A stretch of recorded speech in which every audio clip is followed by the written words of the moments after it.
பெருக்கல் வகுத்தலுக்கு கூடும் நேரம் வழி இருக்கு.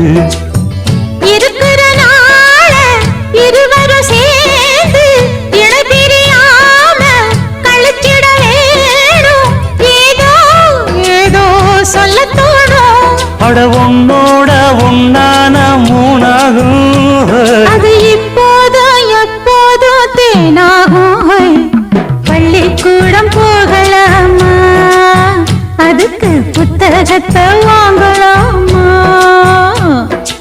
எல்லோருக்கும் நல்ல பாடம் சொல்லாமலே புரியும் பாடம்.